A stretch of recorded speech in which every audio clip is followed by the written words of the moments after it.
This is Ag Matters PM from the Iowa Agribusiness Radio Network, brought to you by the Iowa Soybean Association, your daily recap of the information that affects Iowa's farmers, producers, and consumers, right here in the heart of the heartland. With reports from our award-winning broadcast team of Dustin Hoffman, Riley Smith, and Mark Magnuson.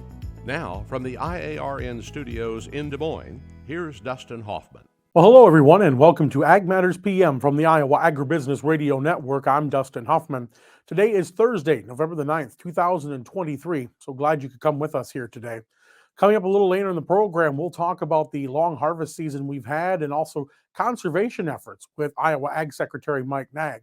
We'll also take a look at that ag weather outlook, but first, let's run down the markets. We're at the end of another trading day, and it's time to talk with Kaden Sweeney of agmarket.net. Kaden, it was WASDE day today. I guess, first of all, did we get any surprises, anything that makes us scratch our heads today? Well, the big surprise, at least from where I sit today, was corn yield coming up 1.9 bushels from October's report.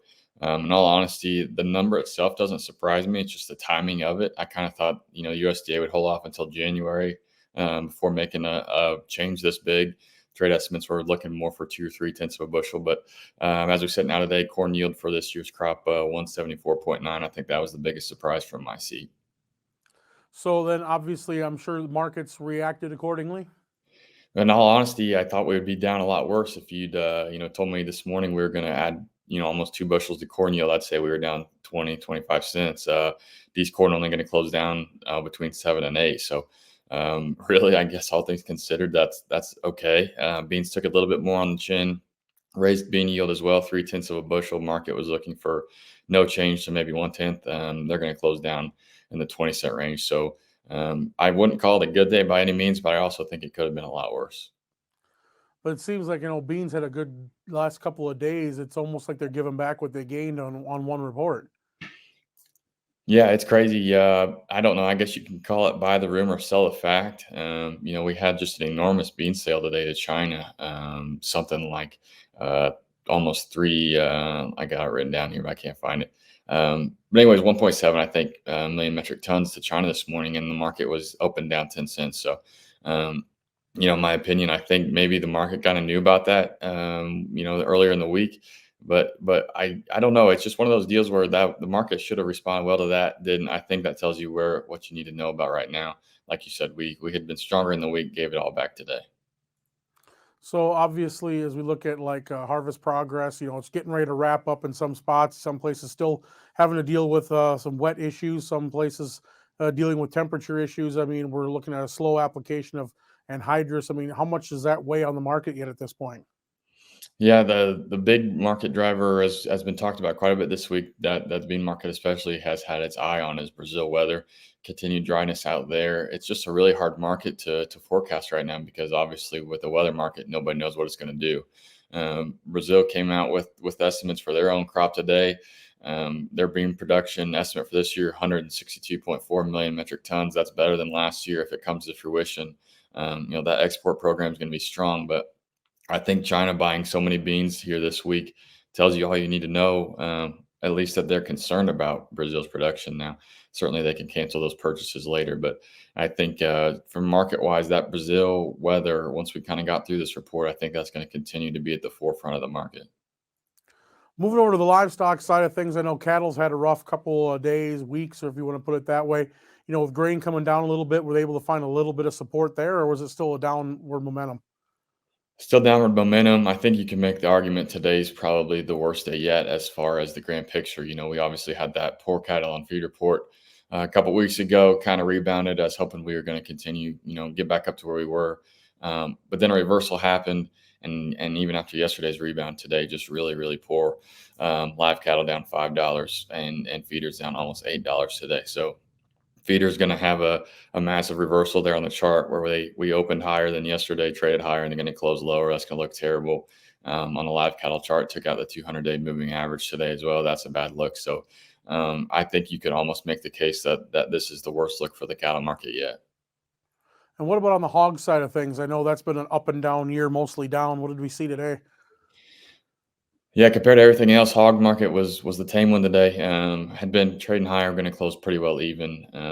Continuing to to kind of chop sideways, like you said. It's been up and down year, been more sideways as of late than especially as compared to the cattle market. So hog market going to close even today. When you compare that to cattle, certainly a better than what could have been. All right. Well, Kaden, if folks want to get some information from agmarket.net, maybe get some ideas on where they should be taking their marketing plans, how do they get in touch? Yes, sir. Just go to our website, agmarket.net. You can reach myself or anyone from our team there. I think it's pretty important to be protecting not only 23 crop, but looking at 24 as well. And we can get you started on the best way to do that for your operation. All right. Well, Kaden Sweeney, thanks for joining us here today. We appreciate it. Yes, sir. I appreciate you. Thanks for having me. That was Kaden Sweeney of agmarket.net. Let's go ahead and take a look at the closing numbers. Those come to us courtesy of Bar Chart. December corn was down 8 cents at $4.68 even. March down 7 1/4 at $4.82 3/4. November beans down 21 1/4 at $13.27 3/4. January down 22 1/4 at $13.43 1/2. Soy meal was down $2.80 at $436.20 per ton. Soy oil up 43 cents at $49.77. Chicago wheat down 11 1/2 at $5.80 3/4. Minneapolis down a penny at $7.34 1/2. Kansas wheat down 7 3/4 at $6.47 1/4. December oats down 8 3/4 at $3.33 even. December live cattle down $5.05 at $174.35. November feeders down $5.55 at $2.29 even. Lean hogs down a nickel at $71.45. Pork cutouts up 37 cents at $81.35. And that's been our ag market recap. We're going to take a quick break and hear from our sponsor, the Iowa Soybean Association and the Soy Checkoff.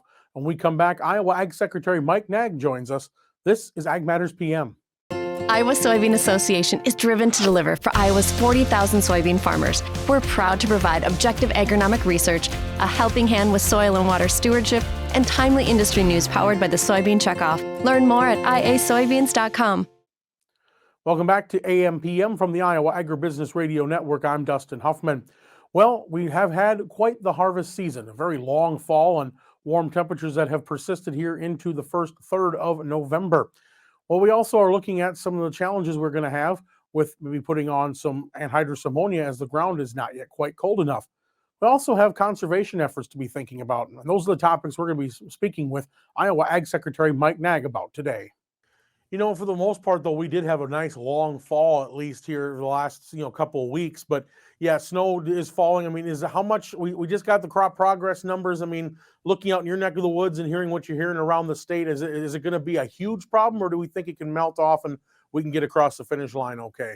No, I think we're going to be okay. You look at the 10-day forecast, we're going to get back into more mild temperatures, more seasonal. In fact, I think the outlook even would have us be a little warmer than normal. So, we're in a cold snap now. We're going to see 50s next week. Obviously, we've still got a crop. Quarter of the corn still needs to come in. We're just under 10% left on beans. Which is not unusual. We're right where we need to be. Although I do like to remind folks, and folks listening to this will know, there's a lot of work that gets done after the combine is in the shed, especially for our livestock producers. That's where you can have some challenges of making those corn stalk bales or getting some tillage done. But by the way, it's been a great fall for cover crops, where it had been so dry, would make one wonder whether you could even get something up and growing. As it turns out, yes, in fact, great cover crop seeding conditions, and we're starting to see those fields green up. And cover crops is something we've been talking a lot about. I mean, conservation acreage and what we're doing in practices. I mean, we just talked about a milestone last month with the 4 million acres involved in conservation agriculture. But the incentives are obviously there to plant more cover crops going into 2024. And of course, we know that starts here this fall already. It does. And what I'm excited about is we're pushing that 4 million acre mark, which is huge. And by the way, yes, we have certainly invested in and cost share, and there's multiple ways that can happen through state programs, through the crop insurance discount program. You can sign up with USDA. There's some private sector payments out there, but just let's be clear, there's not 4 million acres worth of cost share being paid. What that tells me is that people are seeing the benefits. That they are, using the cost share to get started or to de-risk those first experiences with it. But this is growing beyond our ability to cost share on it, which is a good thing, right? If we're going to see 4, 5, 6, 9 million acres of cover crops. That can't all be done on a cost share basis. So we are really seeing the gears catch, and folks are definitely seeing the benefits, and we're hearing lots of good stories. So we just need to keep doing more of it. And of course, this is all part of the nutrient reduction strategy, trying to benefit soil health, water quality, and you kind of use that as that segue into some of the water quality projects. I mean, IDALS has been announcing some fast and furious in several counties around the state, and it seems to be growing. Well, it is. I love this. We're on a steady drumbeat of announcing new projects. We're coming off of now 2 years of record-setting conservation engagement in the state of Iowa. We're certainly pushing to hopefully ensure that we can stay. That's a third year, and I have to tell you that already numbers are looking really good. But we're going to keep the pedal to the floor. We've been announcing some extensions of some of our watershed projects that we've now had for 3 or 6 years. And then we're also announcing some new batch and build projects, which you and I have talked about before, where you've got counties that are actually getting involved with us. We're signing up 20, 30, 40 bioreactors or saturated buffers together in one group.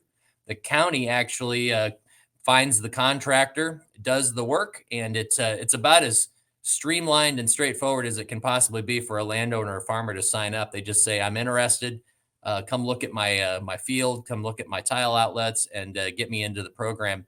And we've had tremendous success. So really excited, but we're announcing things left and right. It's exactly where we want to be. And it would not be possible without all of the partners who are working with us to get this job done. That again was Iowa Agriculture Secretary Mike Naig. Let's go ahead and take a look at that weather outlook. Well, the sun is shining, not much of a cloud even in the sky here in central parts of the state, and it seems to be much of the same across the whole state. Temperatures still quite to the warmer side in the upper 50s here today, but we are going to see that cool down coming up later on, even into tomorrow, as the nights and the days gradually start to go closer and closer to a more seasonable level.